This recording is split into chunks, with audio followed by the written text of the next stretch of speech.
السلام علیکم ورحمۃ اللہ وبرکاتہ۔ الحمدللہ رب العالمین والصلاة والسلام علی سید المرسلین وقاتب النبیین وعلی آلہ اجمعین۔ حضرات اکرام، گزشتہ چند سالوں سے ہم دیکھ رہے ہیں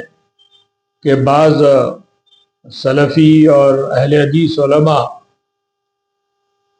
کچھ مسلمانوں کے مفکرین، جماعتوں، مختلف طبقات اور مسالک کے سلسلے کے اندر ایک باضابطہ تشیع، سب و شتم کی ایک مہم چھیڑے ہوئے ہیں۔ پہلی بات تو یہ ہے کہ جو سلفی حضرات ہیں اور خاص طور سے جو مدنی ہیں اور ام القرا کے جو فارغ ہیں، ہم تمام سلفی علماء کی بڑی تہ دل سے قدر کرتے ہیں، ان کے علم کی، ان کے علمی مباحث کی اور ان کی جو کوششیں اصل اسلام کے قریب کرنے کے لیے امت کے درمیان ہوا کرتی ہیں، اس سلسلے کے اندر ہم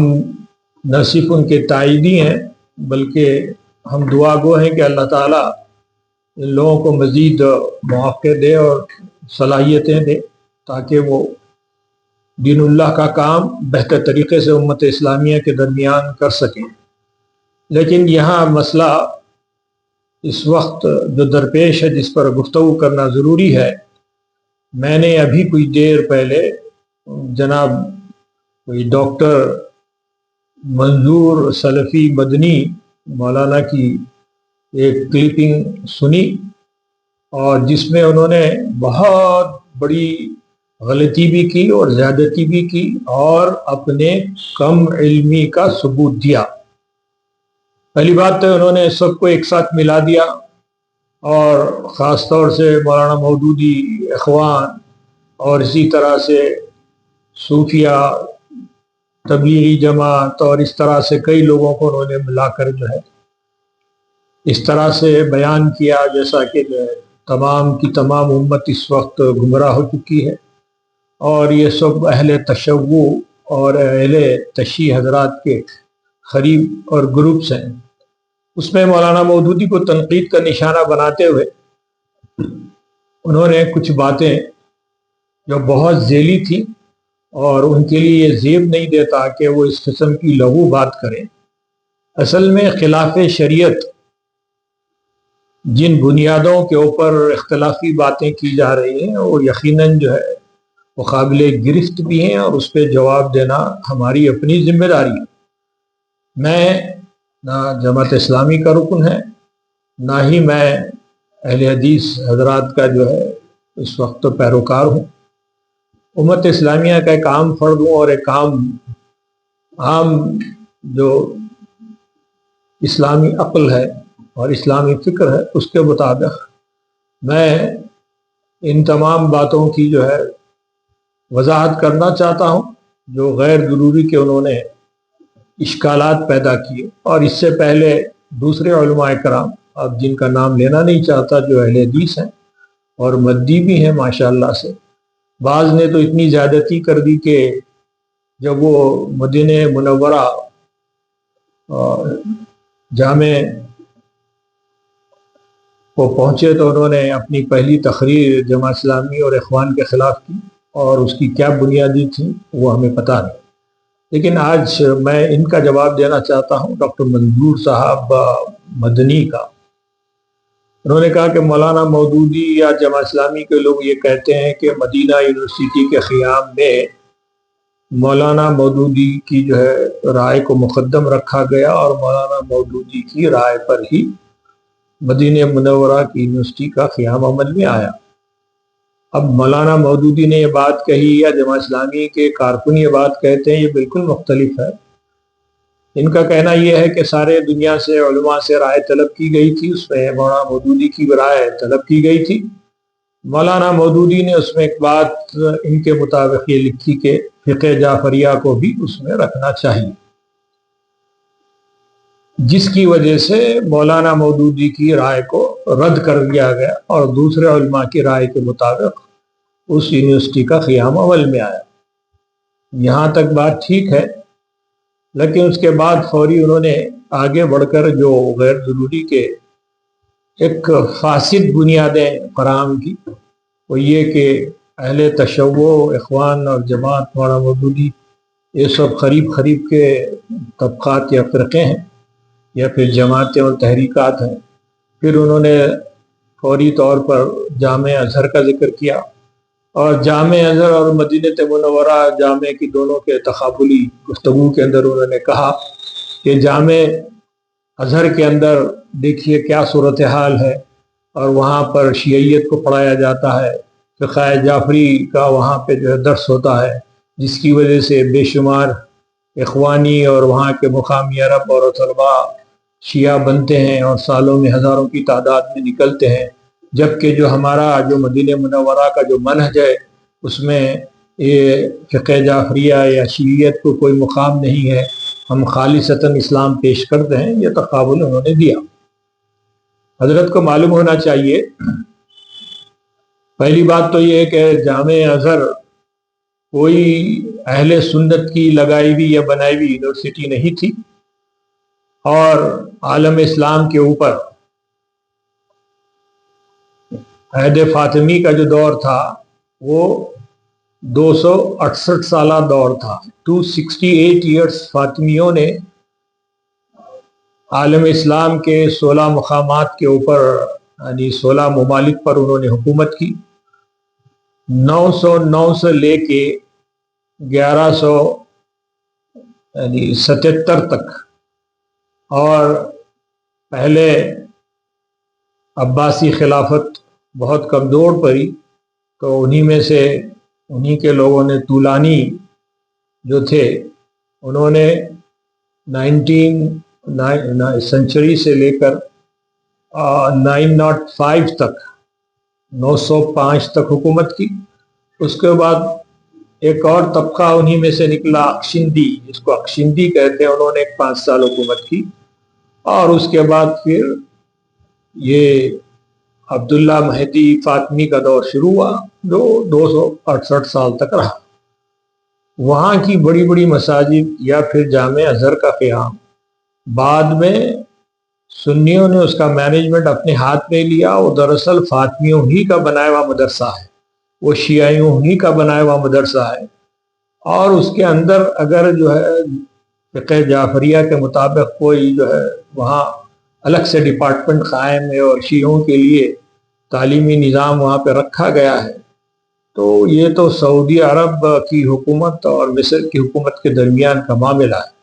دوسرا کوشچن، ہمارا جو سوال اہل حدیث یا پھر ہمارے سلفی حضرات یا مدنی حضرات سے ہے، جو اس بات پر اعتراض کرتے ہیں کہ شیعہ یا جو اہل تشیع جو ہے خارج از اسلام ہے، تو اس کی یہ باتیں سب بے بنیاد ہیں، اس لیے کہ سورہ بقرہ کی جو آیت ہے، آمن الرسول بما انزل الیہ من ربہ والمؤمنون کل آمن باللہ وملائکتہ وکتبہ ورسلہ لا نفرق بین احد من رسلہ وقالوا سمعنا اطعنا غفرانک ربنا والیک المصیر۔ ایون پورے عالم اسلام کے اندر حضرت امام ابن تیمیہ نے جو بات کہی تھی کہ جو ہماری طرح کلمہ پڑھے اور جو نماز پڑھے اور فرائض کو فرائض مانے، حرام کو حرام مانے، اور ہمارے قبرستان میں دفن ہو، تو ہم اس کو مسلمان ہی قرار دیتے ہیں، وہ چاہے کتنا ہی گمراہی کے قریب کیوں نہ ہو۔ اور اسی اصول پر آج پورا کے پورا عالم اسلام، پورے 22 عرب کنٹریز اور اس کے علاوہ 57 مسلم کنٹریز اسی پر قائم۔ دوسری دلیل یہ ہے کہ محترم، آپ جانتے ہیں کہ جب بھی کوئی ایک مضبوط سیاسی حکومت علاقے کے اندر یا ملک کے اوپر جو ہے قائم ہوتی ہے، اور ان کو جو ہے اپنے یعنی پنجے مضبوط کرنا ہوتا ہے، تو ہر زمانے کے اندر ایک سیاسی طبقہ، مذہبی طبقہ پیدا کیا جاتا ہے، اس کا ایک فرقہ بنایا جاتا ہے، اس کا ایک مسلک بنایا جاتا ہے، اور اس کے مطابق جو ہے اس کو دین سے جوڑ دیا جاتا ہے، جو آج بھی جاری ہے۔ اب حج و عمرے کا معاملہ جو ہے وہ حکومت سعودی عرب کے ہاتھ کا معاملہ ہے، تو یہ تو اگر اہل تشیع حضرات خارج از اسلام ہیں، ان کا اسلام سے کوئی تعلق نہیں ہے، تو پھر سعودی حکومت حج و عمرے کے اندر کیوں انہیں جو ہے الاؤ کرتی ہے، جو صدیوں سے الاؤ ہے۔ اب یہ کہنا کہ یہ لوگ شیعیت کو فروغ دیتے ہیں، چاہے وہ جماعت ہو، وہاں مودودی ہو، یا اخوان ہو، یا پھر دوسرے مسلمانوں کے طبقات ہوں، سب یہ اصل میں گڈ مڈ کر رہے ہیں۔ مسالک کا اختلاف نمبر 1 بالکل الگ چیز ہے۔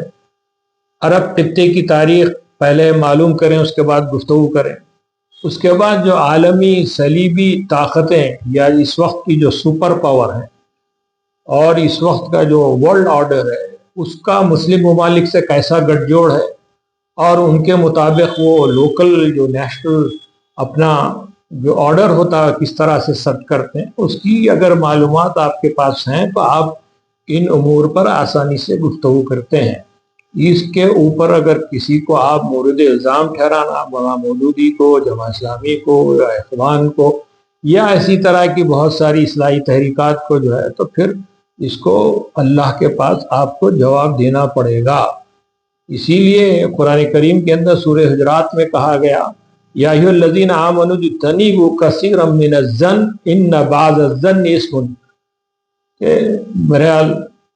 اے مومنو، زن اور جو ہے آپ کے جو ہے آئیڈیا لگا کے جو ہے اور ذہن لڑا کے جو ہے بدزنی کرنا کسی کے متعلق، یہ اچھا نہیں، اور اس طرح سے بدگمانی بدزنی کرنا جو ہے گناہ کے اندر شامل ہو سکتا ہے۔ تو آپ تمام علماء مدینہ سے یا علماء سلف سے ہماری گزارش یہ ہے کہ پہلے آپ کلی بات کریں، لوگوں کو اس طرح سے نادانی کے اندر ایک ڈارک ایسے ٹنل میں نہ ڈھک لیں جو لوگ واقف نہیں ہیں حالات سے، تاریخ سے۔ اب آپ کا کوئی جوازی نہیں ہے کہ آپ جو ہے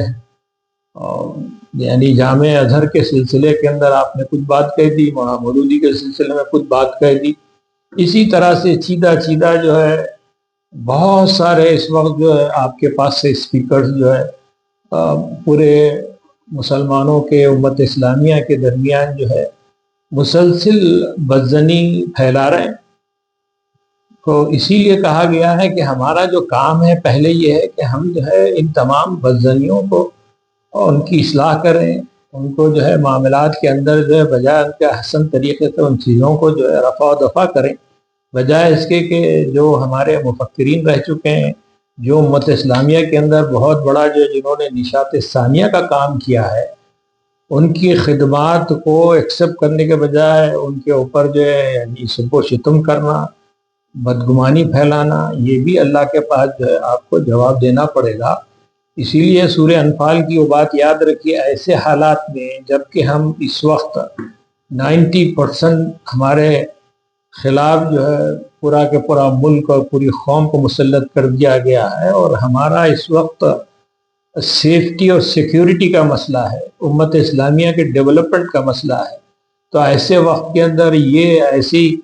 بیکار سی ذیلی چیزیں جس کی کوئی اہمیت نہیں ہے، کوئی باتوں کی اسلام کی بنیادوں کے اندر کوئی اہمیت نہیں ہے، یہ شریعت کا حصہ نہیں ہے کہ بیکار کے کسی کے پیچھے پڑ جائیں اور اس کو صبح اور شام گالی دیتے رہیں۔ آپ اچھے طریقے سے جانتے ہیں آپ نے فکر کہاں سے لائی۔ یہ اصل میں وہ جو ابھی شیخ متقلی کا جو انتقال ہوا ہے، وہ شیخ متقلی کا ایک سرکاری مذہب جو وضع کیا گیا اور ساری دنیا کے اندر اسے پھیلایا جا رہا ہے، اور جو شرعی اصول ہیں اور جو طریقہ کار ہیں اصلاح کے، جو آسان طریقے ہیں، اسے اپنایا جا سکتا ہے، لیکن آپ حضرات کی اس طرح کی جو گفتگو اور یہ تقاریر کی وجہ سے امت کے اندر جو ہے بہت بڑی تفریق ہوگی، گروپس بنیں گے، اور آپ یہ چاہتے ہیں کہ چھوٹے چھوٹے گروپ جو ہے آپ کے فالوور بنے بجائے اسلام کے فالوور بننے کی۔ ایک بات جو بہت ہو سکتا ہے آپ بعض سلفی اور مدنی حضرات کو کڑوی لگے، اگر میں فرض کیجئے بحیثیت ایک عام مسلمان کی پوری سلفیت کو اور پورے مدینی کے جو فارغین ہیں ان کو میں ریجیکٹ کرتا ہوں، میں کہتا ہوں کہ حضرات میں آپ کو میں بالکل تسلیم نہیں کرتا، آپ میرے ایمان کا حصہ نہیں ہے، تو بتائیے کیسا ہوگا؟ تو قولوا قولا سدیدا، بات کریں تو سچی بات کریں، بجائے اس کے کہ بات کو توڑ موڑ کر بات کو جو ہے بجائے بدمزگی کی طرف لے جانے کے اور امت کے اندر اختلاف و انتشار پھیلانے کے لیے منظم کوشش کرنا ہے، یہ گناہ کبیرہ سے کم نہیں ہے۔ تو اب جو عرب خطے کی جو صورتحال ہے، اگر آپ سیاسی اعتبار سے باشعور ہیں، آپ عالم اسلام اور پوری دنیا پہ نظر رکھتے ہیں تو آپ کو سب کچھ پتا ہے کہ کیا ہو رہا ہے. روز کا اخبار، روز کا میڈیا، روز کا سوشل میڈیا آپ کو پکار پکار کر کہہ رہا ہے کہ کس طرح سے جو اس وقت پورے عالم اسلام کو غلام بنا لیا گیا ہے، عبید بنا لیا گیا ہے، اور کس طرح سے ان کے ساتھ جو ہے مختلف ممالک کے اندر سلوک کیا جا رہا ہے. اب شدت پسندی کے اندر جو حضرات اس وقت لیڈ کر رہے ہیں اس میں بہت سارے گروپس ہیں، جس میں بعض سلفی حضرات بھی ہیں، جیسا ایک طالبان کا بھی ماڈل ہے، ان کے پاس بھی بہت زیادہ شدت پسندی ہے. لیکن اپنی شدت پسندی کو پوری امت کے اندر مسلط کر کے یہ کہنا کہ بھئی یہی سچ ہے، دوسرے غلط ہیں، جھوٹے ہیں، اور دوسروں کو جو ہے اس طرح سے الزامات لگانا قطعی جو ہے آپ جیسے لوگوں کے لیے سزاوار نہیں ہے. شریعت کے اندر جو اصول خاص طور سے ہمارے فقہاء، علماء، مفسرین، محدثین اور محققین، مؤدبین نے جو اختیار کیے ہیں، اس کے اندر جو وہ مستفین الاخیار جو ہیں ان کا کام یہ ہوتا ہے کہ احسان قبل البیان. اس کے بعد دوسرا اصول یہ کہ اصول قبل الفروع، فروعات سے پہلے اصول بیان کیجئے، اصول پہ بات کیجئے. بغیر اصول کے فروعات کے اندر آپ جائیں گے تو انتشار پیدا ہوگا، اختلاف پیدا ہوگا. اس کے بعد یہی ہے کہ اگر آپ بتدریج جو ہے اصلاح کرنا چاہیں محبت و خلوص سے اور غمخواری سے، تو یقیناً اصلاح ہوگی، ورنہ فساد برپا ہوگا. چوتھا جو ہے ہم اکثر یہی کہتے ہیں کہ فاشل قبل الباطل. تو یہ چار اصول ہوتے ہیں جناب کسی بھی چیز کے اندر گفتگو کرنے کی یا کسی چیز کو آگے بڑھانے کی. تو یہاں بہت سارے مغالطے ہیں، بہت سارے غلطیاں ہیں. میں پورے ادب کے ساتھ تمام علماء سلف کے اور تمام علماء جو مدینے یا مکے سے فارغ ہیں یا پھر جو ہے اکابرین سلف ہیں یا سلفی علماء میں سے جو لوگ ذمہ دار ہیں اور بڑے بڑے جامعات بھی ہندوستان میں چلاتے ہیں، ان سے راست طور پر ہم اس الحمدللہ بات کے لیے متفق بھی ہیں اور تیار بھی ہیں کہ ان سے راست گفتگو کی جا سکتی ہے. چاہے 10 افراد ہوں، 20 افراد ہوں، ہم 1 to 1 بات کر سکتے ہیں. ہماری آپ سے اپیل یہی ہے کہ خدا کے لیے آپ جو کچھ لوگوں کی چھوٹی بڑی دعوتی، اصلاحی، تربیتی، فکری جو خدمات رہی ہیں گزشتہ صدی کے اندر، اس کو بجائے احسن طریقے سے امت اسلامیہ کے سامنے پیش کرنے یا کم از کم جو ہے اس کے اوپر آپ خاموشی اختیار کرنے کے، اس کو ایک مسئلہ بنا کر اور اس کو ایک فتنہ بنا کر لوگوں کے اندر جو ہے پھیلانا، یہ اسلامی مزاج کے سخت خلاف ہے. پھر وہی کہیں گے ہم کہ بھئی آپ جو ہے اللہ کی رسی کو مضبوطی سے پکڑیں. اور جو ہے اس وقت جو سچویشن اس وقت ہمارے ملک میں خاص طور سے، تو وہ سچویشن کو دیکھتے ہوئے تھوڑا سا امت پہ رحم کریں. اگر آپ یہ گفتگو نہیں کریں گے تو کیا قیامت کے اندر آپ کے اوپر سوال ہوگا؟ جو اللہ نے شریعت کے اندر مسلمانوں کو آزادی، توسع جو دیا ہے اور جس قسم کی لبرٹی اور اوپننس اسلام کے اندر ہے، اس کو استعمال کرنے دیجیے اور ان کو آگے بڑھنے دیجیے. کوئی بھی شخص اگر گمراہی کے قریب بھی جاتا ہے تو اس کو واپس لانے کے لیے دوسرے گروپس کو جو مومنین علمبردار حق ہے ان کو کوشش کرنا چاہیے. لیکن اس کا مطلب یہ نہیں ہے کہ آپ ہی صحیح ہیں دوسرے سب غلط ہیں. یہ تو کبھی دنیا میں ہو سکتا نہیں، ہوا بھی نہیں. آپ نے اٹھا کر جو ہے جو ہماری تقریباً جو ہے 1150 سال کی پرانی جو اسلامی فاطمی دور کی ہسٹری، دراصل شیعہ اور سنی طبقات کی جو بحث کو اکثر علماء چھیڑتے ہیں اور یہ ظاہر کرنے کی کوشش کرتے ہیں کہ یہ چند سالوں پہلے یا چند صدیوں پہلے جو ہے شیعہ طبقے کا ارتقاء عمل میں آیا. یہ غلط ہے. دراصل شیعہ اور سنی حضرات کی اگر آپ تاریخ دیکھیں اور تاریخ اسلام کو پلٹ کر دیکھیں تو ہر صدی میں، ہر موقع پہ اور آج بھی، چاہے وہ سیاسی اعتبار سے ہوں یا انٹرنیشنل ریلیشنز کے اعتبار سے ہوں، سماجی اعتبار سے ہوں اکنامک بزنس اور انڈسٹری کے اعتبار سے ہوں یا پھر خاندانی تعلقات کے اعتبار سے ہوں، یہ دونوں طبقات متداخلیہ اور متفاعلیہ انٹر کنیکٹڈ اور انٹر ڈیپینڈنٹ ہیں، اور یہ دونوں طبقات کو علیحدہ علیحدہ کر کے بات کر کے انتشار پھیلانے سے اس وقت امت اسلامیہ کے اندر کوئی خاص تبدیلی اور اصلاح کی امید نہیں کی جا سکتی۔ حضرات محترم، اصل میں ایک بہت ہی گہرے تجزیاتی مطالعے کی ضرورت ہے۔ ڈیپ انالائٹیکل اسٹڈی جب تک ہم نہیں کریں گے تو آپ کو یہ مسئلہ اتنی آسانی سے سمجھ میں نہیں آئے گا۔ عالم اسلام کی جو آبادی ہے مسلمانوں کی، اس کا 25% حصہ اہل تشیع حضرات پر مشتمل ہے، اور اس کے علاوہ جو بار بار آپ سعودی ماڈل کی جو بات کرتے ہیں، خاص طور سے منہج کی جو بات کرتے ہیں، اور جہاں پر حرمین شریفین کے علاوہ یہ دونوں جامعات ہیں اور دنیا کے علامہ بڑے بڑے جو ہے وہاں پر ائمہ اور مفسرین اور ہمارے معلمین ہیں۔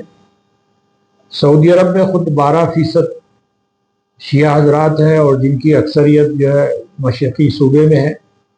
ہندوستان کے اندر اگر آپ دیکھیں گے تو ہندوستان کا جو ایک بہت ہی مشہور اور قدیم متحدہ پلیٹ فارم ہے All India Muslim Personal Law board,